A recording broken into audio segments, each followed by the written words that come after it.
Hello, my name is Kavid Abdul, and I'm just working on my daily routines for the day. So today I am filming a YouTube video. I'm also gonna work on some games. I play Monopoly, and I play Dragon Age Chaos, and I also play um, Age of Dragons. So I'm working to try to get Age of Dragons playing on Twitch, so I could play cell phone games on Twitch and people can watch me play these cell phone games, because I'm assuming people spend a lot of money on cell phone games. And I do have my laptop or my PC set up. So I'm thinking about starting to stream, but I can't figure out exactly how to stream from my PC to Twitch. I think it has something to do with money or time I have to stream offline. I'm not too sure. But right now I'm just going to stream YouTube, and then I'm also going to be driving Uber and Lyft for a job. And until I get known more, I own my own company, OxYZen, but I can't really make any money off of that because no one really knows who I am. So I'm just going to keep making YouTube videos, keep playing Twitch, and drive Uber and Lyft for a job. And yeah, hopefully I make some money soon. I'm working on my body. Can't really think of anything else. I just want to do a check-in. Human evolution. I'm not sure if you can see that or see this energy that I have right here. I'm the only human being that can stare at the sun. Science. Basically, I'm trying to outthink most scientists. So, basically, every astrophysicist or people who study astronomy and astronomical physics, I think they're wrong because they don't even know what color our star is. So, our color of our star is determined by something called Planck's law, which has to do with frequency and temperature.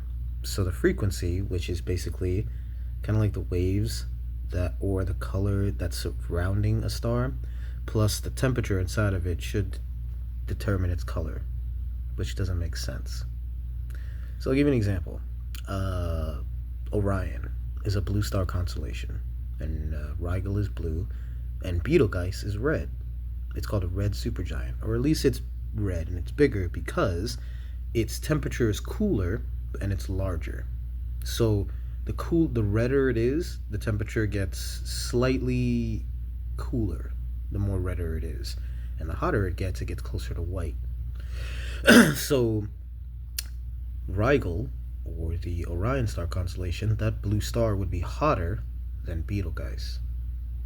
Now, our star was a yellow-sized star, a medium-sized star, which was the average temperature. That has disappeared and replaced with a white one. So, our sun is currently the hottest sun. It's a medium white dwarf. That's what it's classified as. These don't exist in science or astronomy or any science book. So, like, if you were to Google, okay, I need you to do this. Just Google. I'm thinking to myself, what are we doing? So, okay, just Google what a dwarf star is. A white dwarf star. This happens after a star like Betelgeuse. It fails to turn into a black hole, so it becomes a white dwarf, and then it'll explode. Like a white dwarf star compared to a red supergiant, because a white dwarf star material is very heavy, and it's white light, and it's extremely hot. We have a medium dwarf star because it's white.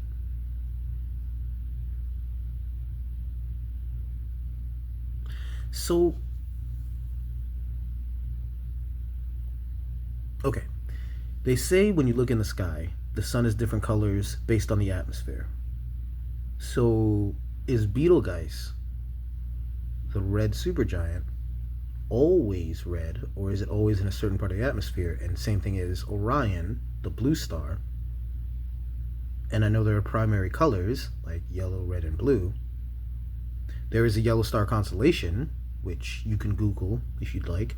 I don't remember its name, but if there is a yellow star constellation, where are the other yellow stars? And I thought we had one. All of a sudden we have a white one. So, also, isn't a white dwarf, isn't its gravity extremely powerful? It's actually magnetism based on heat, by the way, and cold. It works the opposite with cold, with the moon, because the moon is cold plasma. But Anyway, if you guys can answer me that, the movie Supergirl came out, and she gets her powers from a yellow star. So wherever the yellow star constellation is, that's where Supergirl is from. In Krypton, they had a red sun. So the planet Krypton must be next to Betelgeuse, because the planet Krypton was next to a red star, which they didn't get their powers from, and Superman got sent to a yellow star constellation to Earth surrounding a yellow star, a medium yellow star dwarf. That's how Superman gets his powers. Where is that star again? Because I think we have a white star now. I googled what powers does Superman get from a white star. It's time travel. He gets temporary time travel powers.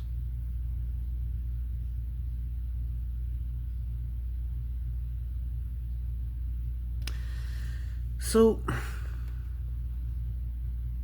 any science book, like Planck's Law, that's proven wrong already. It's all magnetism. Vibes of Cosmos, by the way. The channel Vibes of Cosmos is correct. I wish you guys would watch Vibes of Cosmos. It's one of my favorite channels ever. The sun is about 55 kilometers large. It's about 5,500 kilometers away. The same thing as the moon. I believe the sun is like a positron or a proton. That's why it's like the cross. Pick up your cross or your sun. And the moon is negative or minus, or the electron. And we have a proton and electron, and we're living on a neutron right now. This is just what I believe, but Vibes of Cosmos is the start of it. Anyway, my name is Kavit Abdul, and I'm going to be working on Twitch. I'm also going to be making more YouTube videos discussing science, human evolution, astrophysics. Astronomy is one of my favorite subjects, nature and outside, clouds and trees. And Vibes of Cosmos is my favorite channel ever, so please check out Vibes of Cosmos if you can. And thank you. Everyone have a wonderful day.